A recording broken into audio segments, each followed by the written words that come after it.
we're going to be affected every place. Well, except for this underground storage place for those elite types. You and I probably don't want to live underground, do we? Oh, I don't want to live underground. Heck no. No, so I do know that the Pleiadians have gone through this on other planets, and they have these domed housing, monolithic domes. So you're probably familiar with those, these concrete dome things. Yes. And I started to build those, and I think people ought to investigate that because you're going to have to withstand the high winds. Because if everything that's going to be coming up, we're going to have like 350 to 400 mile an hour winds. Now, this is all natural things that are going to occur before the supposed shift of the planet. Meanwhile, so all these things they coincide together with the political agenda to have us all come down so we can all blame God or somebody else for all the events that are going to occur, or follow the prophecies. One of the two. Yet you think they're the ones who will bring it down upon us. Exactly. Except for the extraterrestrials that I've been contacted. It says, wake up, guys. You're in a huge play. It's like William Shakespeare said, the whole world's the stage and we're just the players on this thing, which is actually correct. The thing is that there's play going on multi-dimensions and from different places right now. There's a group of extraterrestrials that consider us a virtual reality game. And they really hope we destroy ourselves. Because they want the mineral resources on the planet. So imagine... Why don't they just come in and take care of us on their own? Well, because there's 4 laws that are based in that are in the little handbook for the new paradigm that I'm giving away. Right.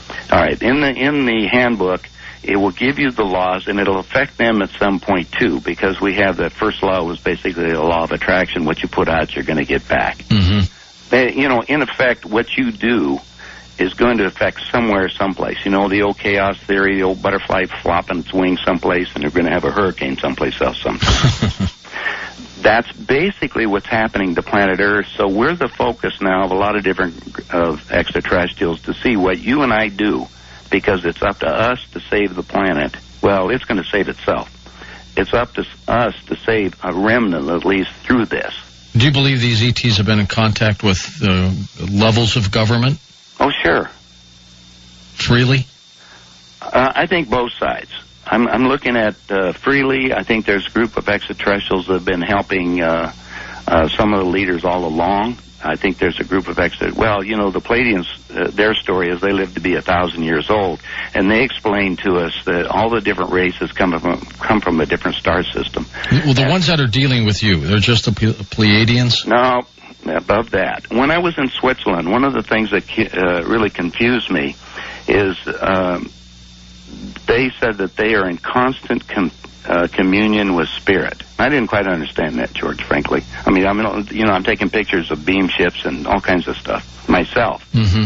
But I'm sitting here, they said that they're in constant communion with spirit, which means what? In other words, there's a higher energy of someplace that is coming down, and what we are on a very physical basis is nothing more than a hologram containing a spirit or condensed light. I don't find that unusual.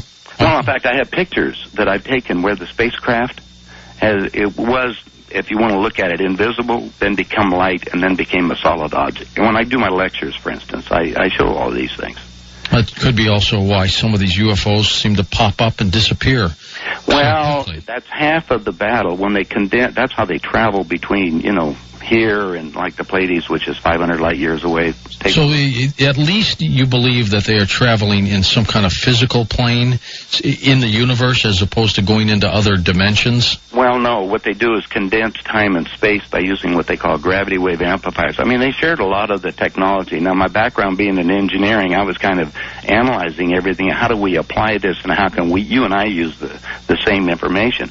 As a matter of fact, I flew down to South America. There was a group of extraterrestrials that look humanoid, but they're basically plants. They're plants? Yeah, they have chlorophyll basically running through their system. And they were seeing if they could live with us symbiotically. Basically, they would take in our carbon dioxide and give out oxygen. And, we're killing off all the largest oxygen producers on the planet, which is affecting the weather right now. Well, I mean, when you say that they're plants, they still look like us? Well, they're humanoid looking, yes. Okay, but they're anyway, when plants. I was there, this is an interesting phenomenon. They shared a cure for cancer to one of the people down there. And I got a sample of that. I flew it to Chemitox Laboratories in Boulder, Colorado. Did a 3 days, we did the spectrographic analysis on it, and then I flew it down to Dr. Alan Hynek. Remember him? A long time ago. Well, Alan supposedly said, I'll take care of it, because he was the liaison, supposedly, with the government checking out the UFO stuff, and that was when I was a little more naive. And then I still have a copy of the stuff. We can't match it up, but what do you mean? What is it Hynek like? At that time was working for the CIA.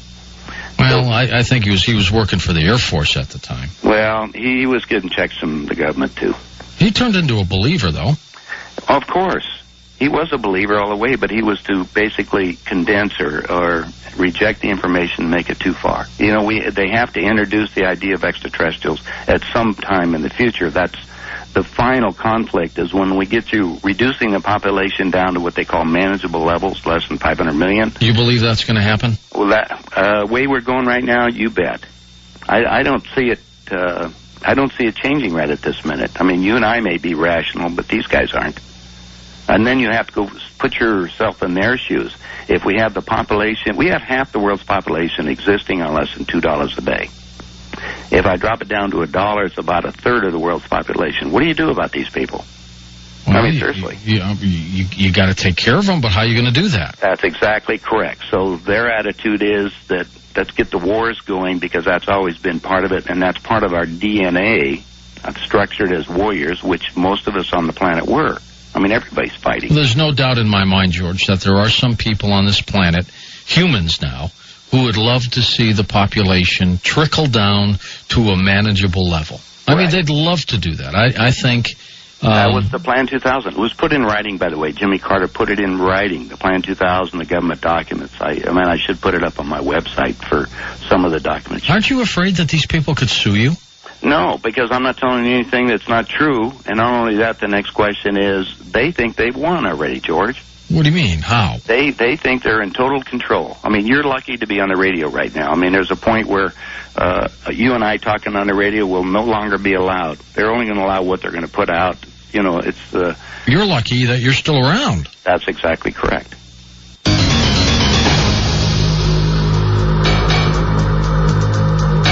Welcome back to Coast. I'm George Norrie. George Green, my guest. George, I want to correct you on one fact that you had said the former Canadian Prime Minister was only around for one term. He was around for 16 years. Yeah, he was. I'm sorry. You know, and You're right. There was a gap where he was not, but it was only for about a year, and then he came back and won one more term. You got it. Okay. He was a nice guy, actually. Always there to keep the facts straight. Yeah, you got to do it. I was just sitting here thinking about that time too, so it's good. Okay, let's move on a little bit, because what I'm really interested in is your relationship with the extraterrestrials. Well, and some of the things they told you. I basically have agreed to be their publisher. When I made the deal with Billy over there, I said, you put the information together or get it to me, and I'll publish the information or get it out in some way. So I formed a publishing company specifically for that.